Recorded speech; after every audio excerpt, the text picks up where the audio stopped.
Y bueno, pues esta noche me acompaña uno de los consejeros justamente del Instituto Nacional Electoral, me acompaña Ciro Murayama. ¿Cómo estás, Ciro? Buenas noches, ¿cómo te va? Bien, gracias. Gracias por estar por acá.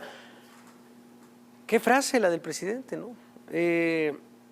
Dice que queremos un instituto que garantice la democracia, que ya no es un instituto como lo que fue durante décadas. ¿A qué se refiere el presidente, Ciro? Bueno, yo creo que efectivamente durante décadas México no tuvo un sistema democrático, tuvo un sistema presidencialista con facultades metaconstitucionales del propio titular del Ejecutivo, donde él era el árbitro, la voz decisiva en los distintos diferendos políticos del país, y eso poco a poco se fue desmontando, y creo que es a lo que ha contribuido el INE. Si nosotros vemos lo que fue la elección de 1988, 82, 76, pues era prácticamente desde la Secretaría de Gobernación donde se tomaban las decisiones más importantes, no había acceso equitativo a los medios de comunicación, no se tenía un órgano constitucional autónomo para asegurar los derechos de las minorías, no se tenía división de poderes, etcétera, etcétera. Y si hoy tenemos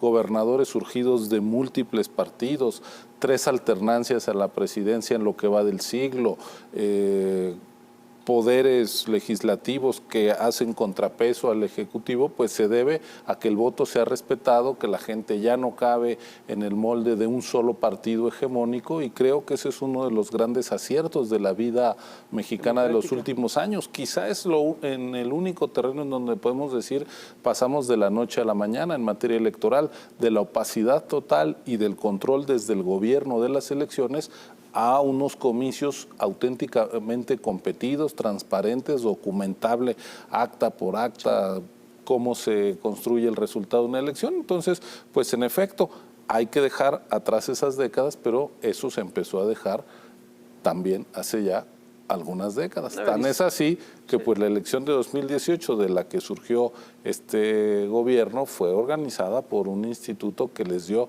todas las garantías. Hace 6 años Morena se presentó a buscar su registro como partido, se le dio porque cumplieron los requisitos, no fue ninguna concesión.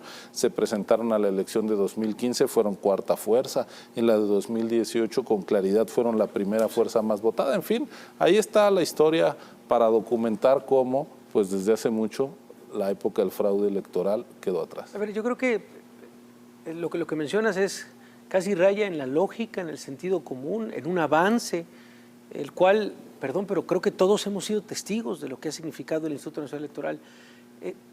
¿Por qué entonces estos comentarios del presidente? ¿Por qué de alguna manera se siente, no sé si amenazado, no sé por qué estos señalamientos desde esta tribuna de Palacio Nacional a este instituto? Bueno, yo creo que hay que entender que el poder en democracia es más difícil de ejercerlo porque hay contrapesos, porque hay organismos autónomos, pero a mí me gustaría que se entendiera que el INE no es parte de la oposición al presidente.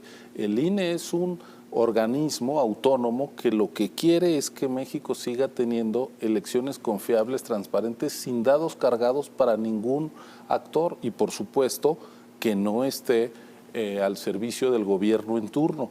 Eso que el INE le dio como garantía a la Morena cuando era oposición, ahora se lo tiene que dar a las otras oposiciones cuando Morena es gobierno. Es decir, nosotros hemos coexistido a lo largo de los años con gobiernos emanados del PRI, del PAN, ahora de Morena, con independencia, con respeto hacia el titular del Ejecutivo, y yo esperaría que eso se pueda retomar, recuperar y proyectar hacia adelante. Es más, yo tengo la impresión de que al propio gobierno le conviene un Instituto Nacional Electoral confiable, porque elecciones competidas va a seguir habiendo todo el tiempo porque la gente no piensa toda igual, no todo el mundo se identifica con un partido. Esa pretensión de que hay un partido en el que cabemos todos, pues fue de los años 30, 40, 50 del siglo pasado, y la sociedad, gracias a su diversidad, a su pluralidad, rebasó ese formato. Entonces, a mí me parece que el propio gobierno le convendría un instituto fuerte, y ahora que está por renovarse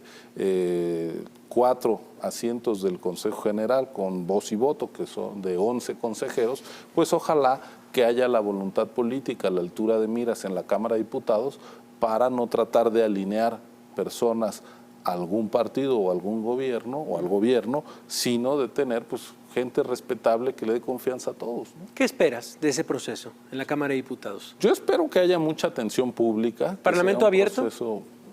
Diría que todas las comparecencias de los candidatos sean públicas, que por supuesto las hojas de vida, las trayectorias sean conocidas y se vea pues que no es gente que esté buscando colocarse ahí alineado con alguna fuerza política. La verdad es que tampoco es tan difícil encontrar a gente imparcial. A mí en mi experiencia estos 6 años en el INE he tenido discusiones, algunas muy duras, con todos los partidos políticos. Es decir, uno tiene que ser el árbitro electoral y todo árbitro en algún momento discute con algún jugador, le tiene que enseñar una tarjeta amarilla, en fin, roja,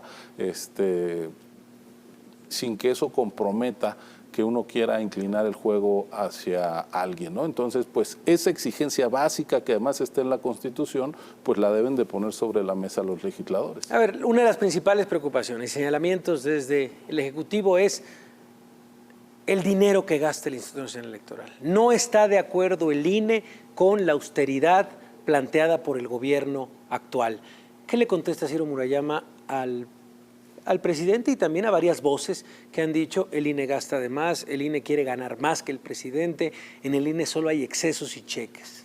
Bueno, yo creo que se puede documentar con toda claridad que buena parte del gasto del INE es un servicio que va más allá de lo electoral, que es la credencial para votar con fotografía.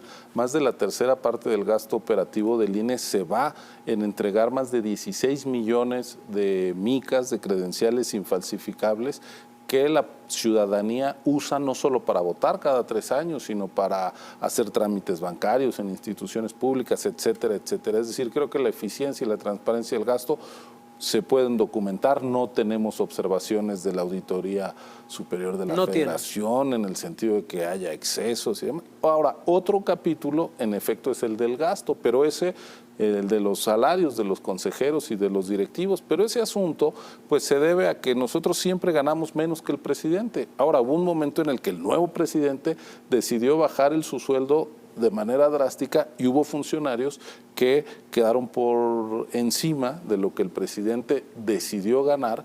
Y lo que nosotros hicimos fue acudir a la Suprema Corte de Justicia de la Nación para ver cuál es el criterio. Ya la Corte dijo que esa manera en que se aprobó el salario del presidente pues es totalmente discrecional y no le da garantía a nadie. Y desde mayo del año pasado mandató a la Cámara de Diputados de hacer estudios para fijar el salario del presidente, que en efecto tiene que ser el más alto que se pague entre los funcionarios públicos, con criterios claros, objetivos y no de forma caprichosa.